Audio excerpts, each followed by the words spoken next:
नमस्कार मित्रांनो, स्वागत आहे तुमचं आजच्या या नवीन व्हिडिओमध्ये।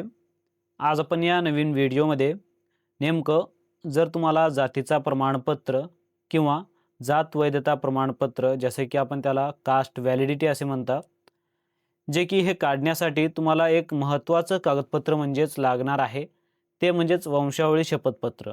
जे की वंशावळी नेमकं कशी तयार करायची आणि वंशावळी म्हणजे नेमकं काय आहे, या व्हिडिओमध्ये आपण संपूर्ण माहिती या ठिकाणी जाणून घेणार आहोत। जे की कोणत्याही जातीचा दाखला जर तुम्ही काढत असाल तर तुम्हाला हे कागदपत्र म्हणजे हे शपथपत्र तुम्हाला कंपल्सरी लागणार आहे। तर ते कशी तयार करू शकता आणि ते म्हणजे काय हे आपण जाणून घेऊया। तर चला मग मित्रांनो, व्हिडिओ सुरू करूया। जर तुम्ही चॅनलवरती नवीन आला असाल तर चॅनलला सबस्क्राईब करा, असेच महत्त्वपूर्ण अपडेट्स तुम्हाला मिळत राहतील। जे की वंशावळी म्हणजेच बघा, या ठिकाणी ज्या पद्धतीने या ठिकाणी ट्री डायग्राम दिलाय त्याच पद्धतीने तुम्हाला वंशावळी बनवायची आहे। आता हे वंशावळी नेमकं काय आहे? वंशावळी म्हणजेच या ठिकाणी बघा तुमचं कुटुंबाचा इतिहास, जे की आतापर्यंत म्हणजे तुमच्या पूर्ण कुटुंबाचा इतिहास तुम्हाला या ठिकाणी दाखवावे लागणार आहे। जे की या ठिकाणी ट्री डायग्रामच्या मदतीने तुम्हाला दाखवायचं आहे, एकदम सिंपल डायग्राममध्ये। आता ते कशी काय? आता एक सोपं उदाहरण तुम्हाला देऊ इच्छितो। जसे की समजा सर्वात प्रथम जे की आपण या ठिकाणी हे जे ट्री डायग्राम आहे, जे की या ठिकाणी सर्वात मेन खापर पंजोबा, पंजोबा, त्यानंतर आजोबा, वडील, आपण आणि आपली मुले, अशा पद्धतीने तुम्हाला वंशावळी दाखवायची आहे।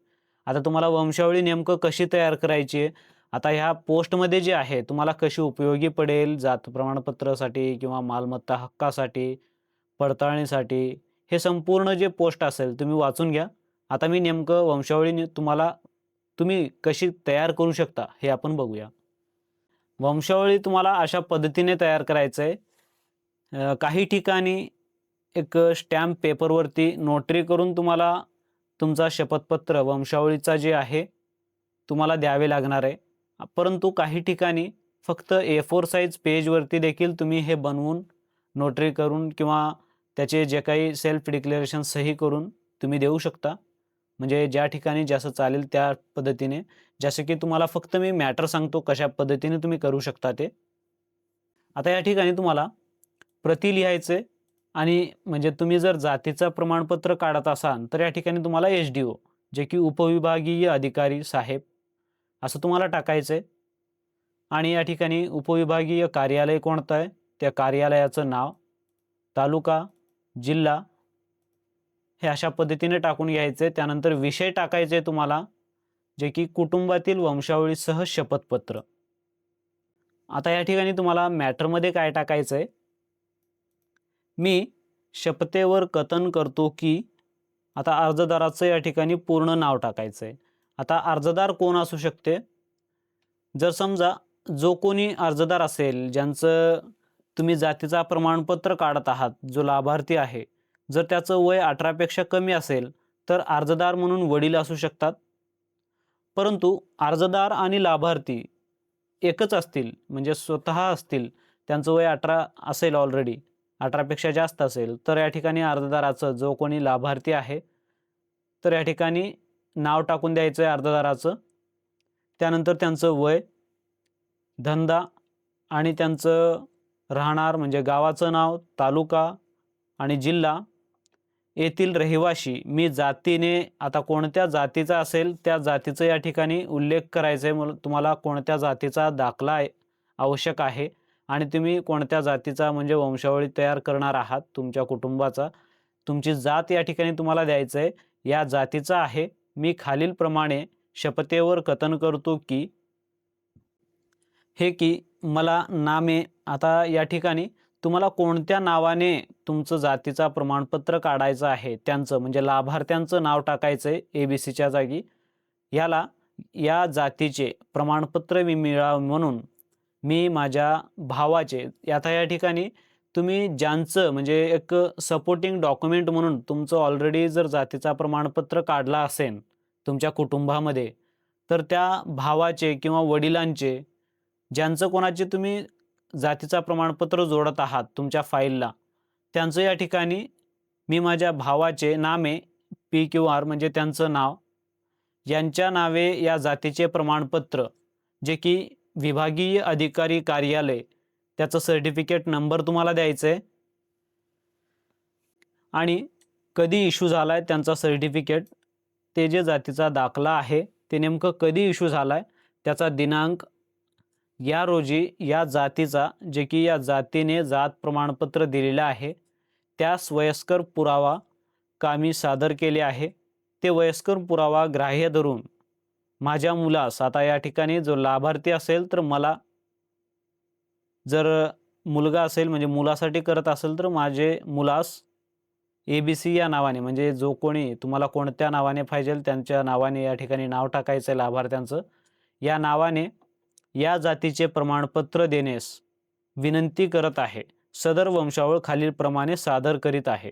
अशा पद्धतीचं तुम्हाला लिहून घ्यायचं, म्हणजे एक वंशावळीमध्ये आता तुम्हाला तयार करून घ्यायचं आहे. आता वंशावळी नेमकं बघा तयार करताना, आता हे जे असेल हे प्रथम जे नाव असेल हे क पत्रधारक, जे की आपण खापर पंजोबा असू शकते, आजोबा असू शकतात किंवा पंजोबा असू शकतात, जे कोणी असेल त्यांचं या ठिकाणी नाव टाकायचं आहे आणि त्यांच्या मुलाचं नाव टाकायचं आहे आणि या आजोबाचे, म्हणजे आता समजा आपण पंजोबा पकडू किंवा या ठिकाणी आजोबा पकडा, आजोबाचं या ठिकाणी क पत्रधारक आहेत आजोबा, त्यानंतर वडील, त्यानंतर आहेत या ठिकाणी वडिलांचे 2 मुले, जे की हे PQR आणि ABC, जो कोणी असेल त्यांचं नाव या ठिकाणी टाकायचं आहे.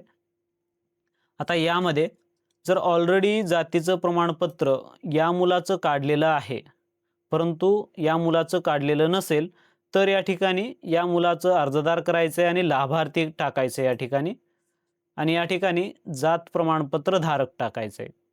अशा पद्धतीने म्हणजे ह्या दोघांचं रिलेशन काय आहे, म्हणजे कोणत्या आधारे तुम्ही जातीचा प्रमाणपत्र यांच्या फाईलला जोडलात ते तुम्हाला या ठिकाणी दाखवून द्यायचं आहे.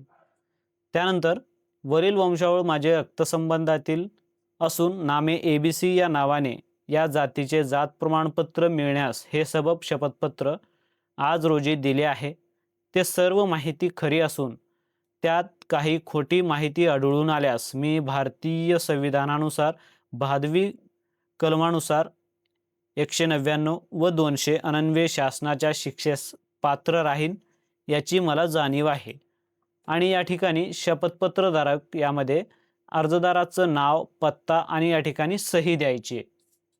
हे एवढं तुम्हाला शपथपत्र तयार करायचं आहे अशा पद्धतीने, जे की हे शपथपत्र नेमकं कशी तयार करू शकता हे समजलं असेल. यामध्ये एकदम सिंपल भाषेमध्ये, जे की तुम्हाला ट्री डायग्राममध्ये तुमचं पूर्ण तुमच्या कुटुंबाचं वंशावळ तुम्हाला या ठिकाणी दाखवायचं आहे आणि हे तुम्हाला तुमच्या जातीचं प्रमाणपत्र ज्या ठिकाणी काढत असाल ते तुम्हाला अपलोड करायचं आहे. अशा पद्धतीने तुम्ही तुमचा वंशावळ जे की तयार करू शकता आणि पाहिजे असेल तर हे मॅटर मी व्हिडिओच्या डिस्क्रिप्शनमध्ये देखील देईन, ते पाहून तुमच्या अकॉर्डिंगली या ठिकाणी तुमचं अर्जदाराचं नाव, मुलाचं नाव, कोणाच्या नावानं तुम्हाला जातीचं प्रमाणपत्र काढायचं आहे किंवा पडताळणी देखील असेल, पडताळणी, हे संपूर्ण डिटेल्स तुम्हाला दाखवतो, म्हणजे व्हिडिओच्या डिस्क्रिप्शनमध्ये लिंक देतो, ते डाउनलोड करून तुम्ही सहज तुमचा मॅटर जे असेल ते बनवू शकता.